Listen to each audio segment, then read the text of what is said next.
પાટણની હેમચંદ્રાચાર્ય ઉત્તર ગુજરાત યુનિવર્સિટીમાં પાટણના ધારાસભ્ય કિરીટ પટેલ અને પાટણ જિલ્લા એનએસયુઆઈના સભ્યોએ વિવિધ મુદ્દે વિરોધ પ્રદર્શનના ભાગરૂપે ભૂખ હડતાલ કરી હતી।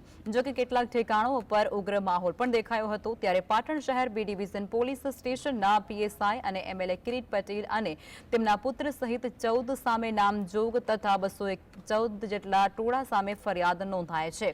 ત્યારે આજે 7 લોકોની અટકાયત કરી લેવામાં આવી હતી। જો કે હજુ धारासभ्य किरीट पटेल और सिद्धपुर पूर्व धारासभ्य चंदनजी ठाकुर, कांग्रेस जिला प्रमुख गेमर देसाई और एनएसयूआई जिला प्रमुख दादूसिंह ठाकुर, धारासभ्य पुत्र प्रेम पटेल सहित कांग्रेस एनएसयूआई आगेवानो हजू हाजर थया नथी।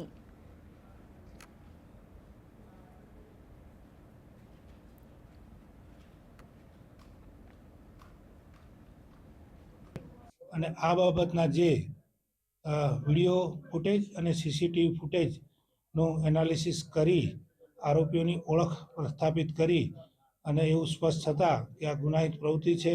આમ તેઓએ જે છે કે કોઈપણ જાતની જે આ ધરણા અને વિરોધ પ્રદર્શનની મંજૂરી લીધેલ નહીં।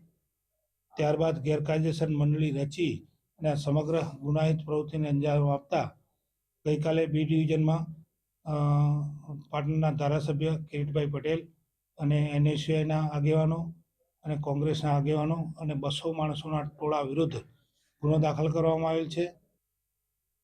ગુજરાતમાં દારૂબંધી હોવા છતાં સરે આમ દારૂ પીવાઈ રહ્યો છે। ત્યારે યુનિવર્સિટીમાં જે દારૂકાંડ બન્યો હતો, જે વિડીયો બહાર આવ્યા હતા, એ જે પકડાયેલા હતા એ લોકોને 3 સેકન્ડનો વિડીયો બહાર આવ્યો હતો અને છતાં પોલીસે 151 કરીને છોડી મૂકવામાં આવ્યા હતા। આ પ્રશ્ન જ્યારે ડીવાયએસપી પંડ્યાજીને પૂછતા એમને કોઈ પણ કહેવાનો ઇનકાર કર્યો છે। અને બીજી બાજુ જ્યારે ગઈકાલે જે ઘટના ઘટી છે યુનિવર્સિટીમાં, એને લઈને ક્યાંક ને ક્યાંક આ બધા જ આરોપીઓ 214ના નામે પૈકી 13 આરોપીઓની જે રીતે અત્યારે કસ્ટડીમાં અથવા તો જેલમાં અટકાયત કરવામાં આવી છે, એને લઈને ક્યાંક ને ક્યાંક એ કહી શકાય કે આ અંધેરી નગરીના ગંડુ રાજા ટકેશેર ભાજીને ટકેશેર ખાજા છે।